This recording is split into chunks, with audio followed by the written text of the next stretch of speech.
Assalamualaikum warahmatullahi wabarakatuh. Perkenalkan, nama saya Saulia Putriandini dari Universitas Nasional. Ingin menyampaikan tentang reference dan inference dari pragmatic reasons. Oke, lanjut.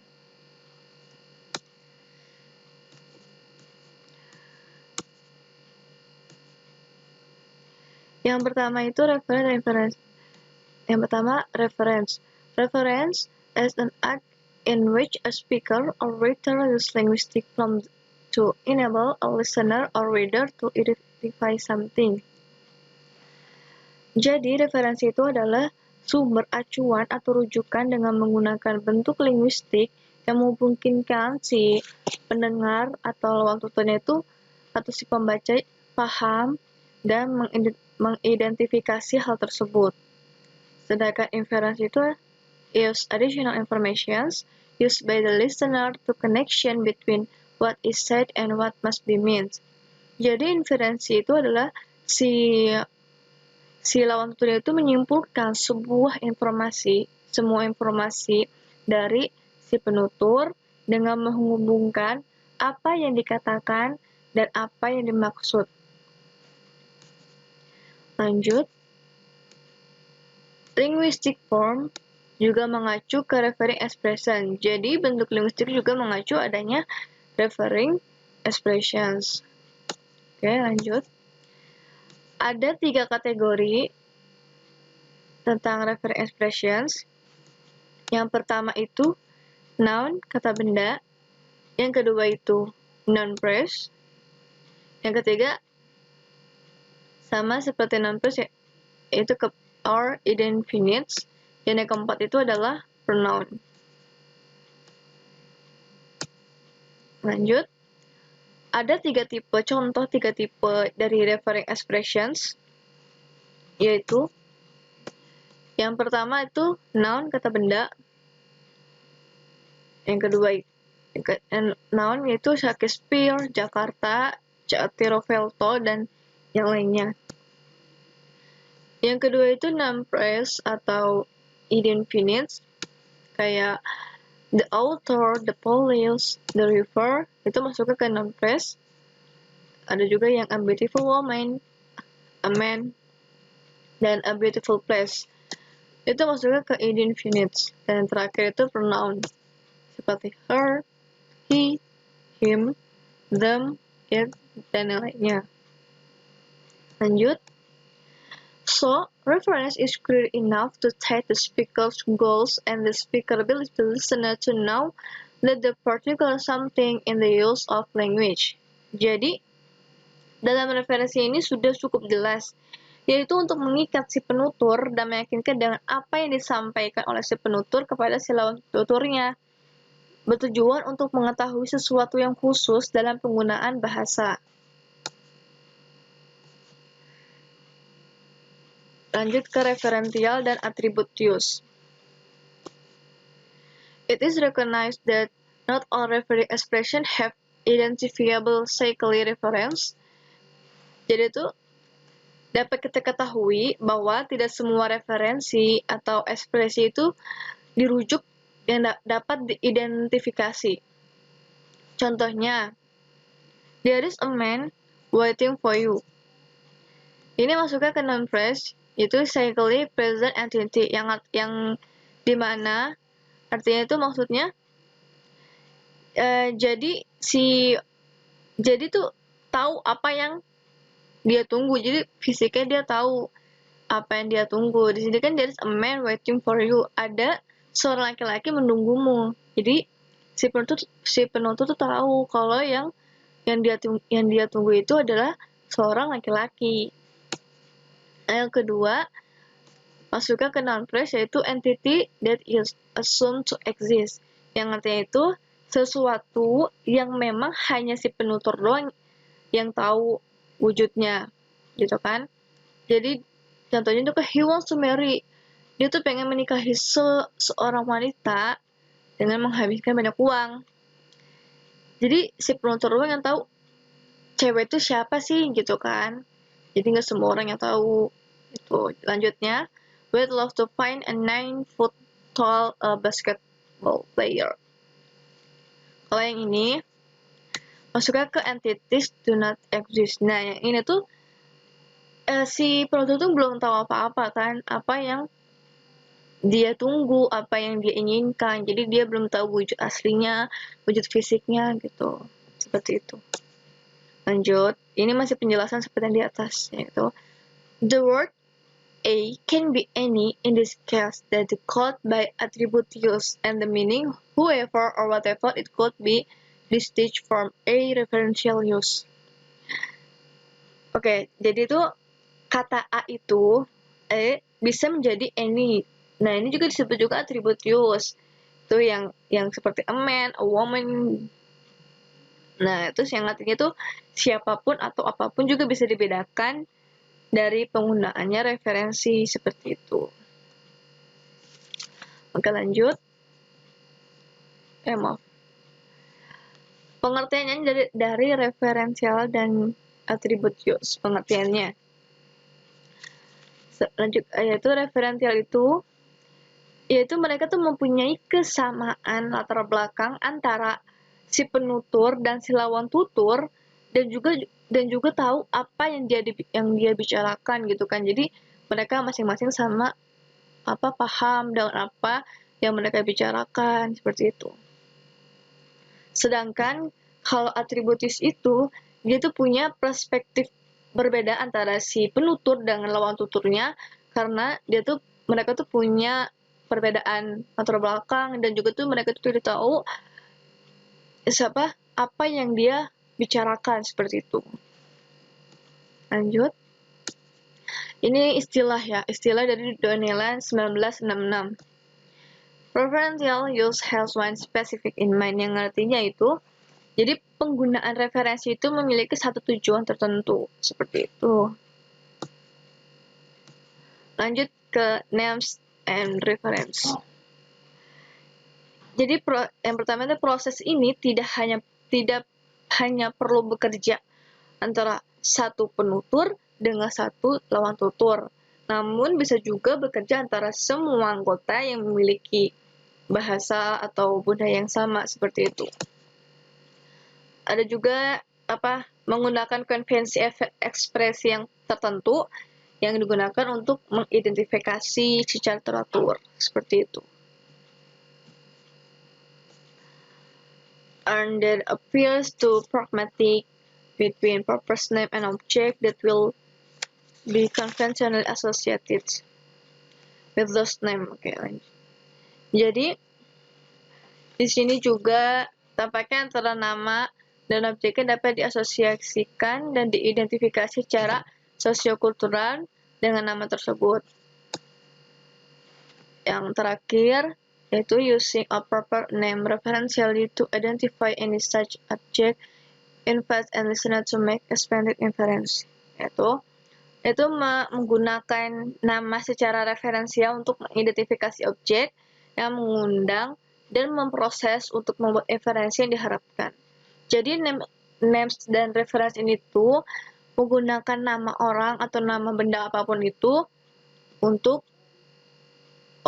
objek yang ingin disampaikan, seperti itu. Contoh yang pertama, can I borrow your Shakespeare? Nah, ini jawabannya ya, yang kedua itu. Yeah, it's over there on the table. Penjelasannya, the intended referent and the inferred referent would not be person but probably book.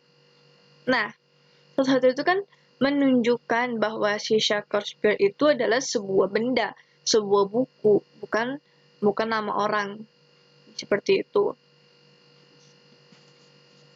Yang kedua, Shakespeare takes up the whole bottom shelf. Jawabannya, we are going to see the Shakespeares in London.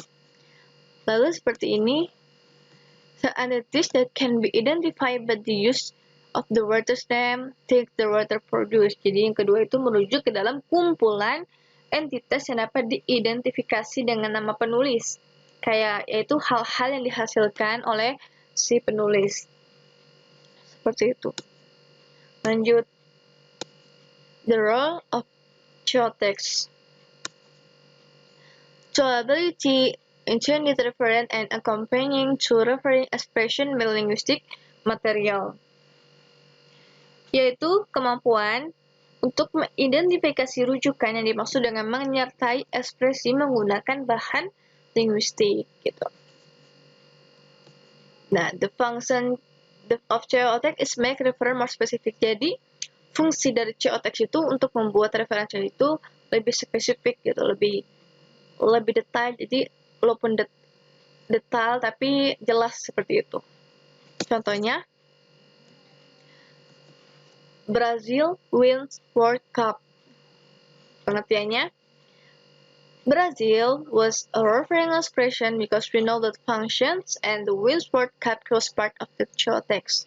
Jadi tuh Brazil itu mengacu kepada referring expression karena kita tuh tahu apa sih fungsinya gitu.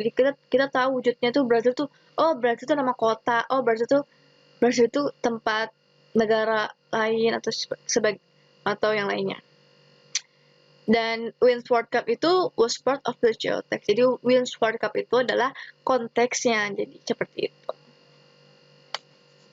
Lanjut. A referring expression actually provides a range of reference or a number of reference. Okay.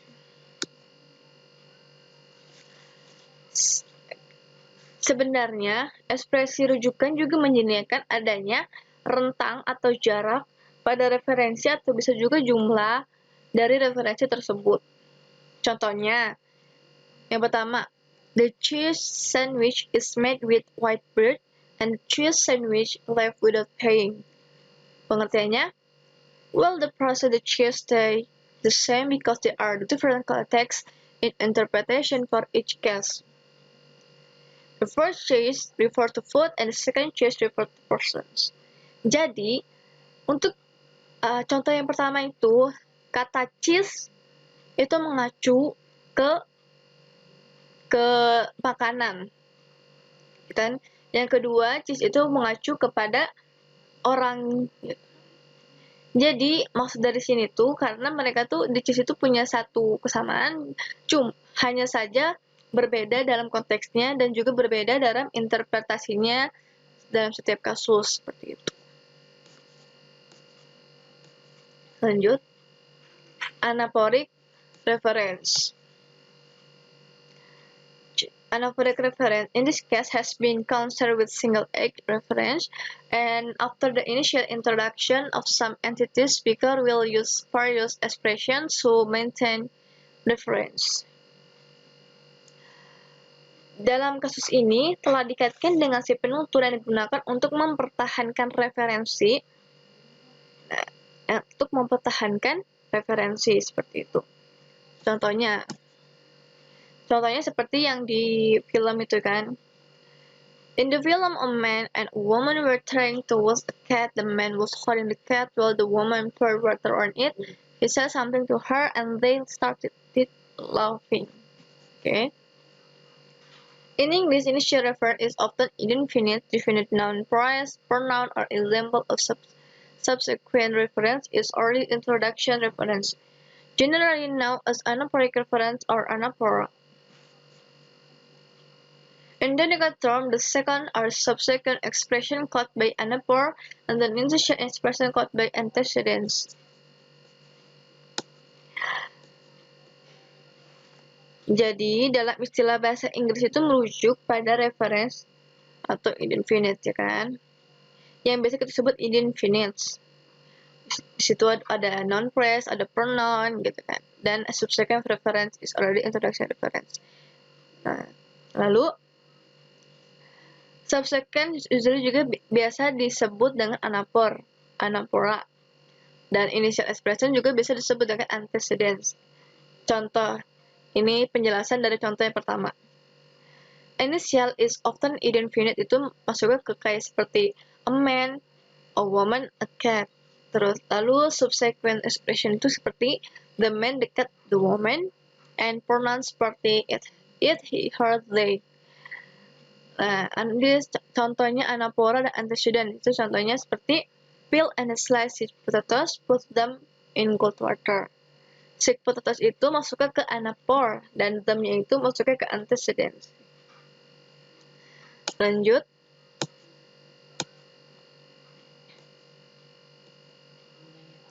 There is also reversal of the antecedent anapore pattern sometimes found at the beginning of stories. Contoh. Jadi, ada juga pola kebalikannya pola dari si antecedent ke anapore kadang ditemukan juga di awal cerita. Contohnya nih, I turned the corner and almost stepped on it. There was a large snake in the middle of the path. Itu biasa disebut dengan katapora. Kenapa? Karena katapora itu masih berhubungan, masih berkaitan dengan antecedent sama anapore. Gitu.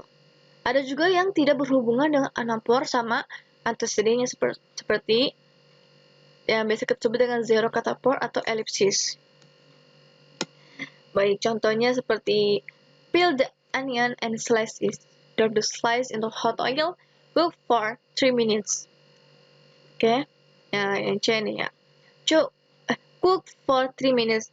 Nah, jadi kita tuh nggak tahu apa sih yang dimasak selama 3 menit itu kan. Maksudnya tuh hanya si penutur doang yang tahu. Karena jadi mereka berdua saling mengetahui gitu. Jadi tidak usah dijelaskan kembali. Jadi zero catapore itu tidak berkaitan dengan antecedent sama anapore. Jadi dia itu sendiri, tunggal. Ini yang lainnya tuh contoh lainnya kayak I just rented a house, the kitchen is really big. We had gardening, we had dinner, the wine was depart, the bus come on time but he didn't stop. Sama seperti ini contoh dari zero catapore semua ya. Baik, seperti itu. Kesimpulannya, jadi memang ada banyak istilah reference atau sama inference ini, yaitu yang pertama ada referensi expression yang sebagai bentuk linguistik terbagi menjadi 3 macam, yaitu noun, noun phrase atau indefinite sama pronoun. Dan yang kedua juga ada referensial dan attribute use dengan menggunakan noun phrase untuk referensinya. Dan yang ketiga itu names of reference, yaitu menggunakan nama orang atau nama benda atau nama yang lainnya untuk dijadikan objek. Yang keempat itu role of context, yaitu mengacu pada peran konteks dalam melakukannya. Seperti itu. Dan yang terakhir itu anaphoric reference yang memiliki 3 macam seperti anaphora, catapora, dan zero anaphora atau ellipsis. Terima kasih, mungkin sampai situ penjelasannya, semoga bermanfaat. Mohon maaf jika dalam penjelasannya banyak yang salah. Terima kasih. Wassalamualaikum warahmatullahi wabarakatuh.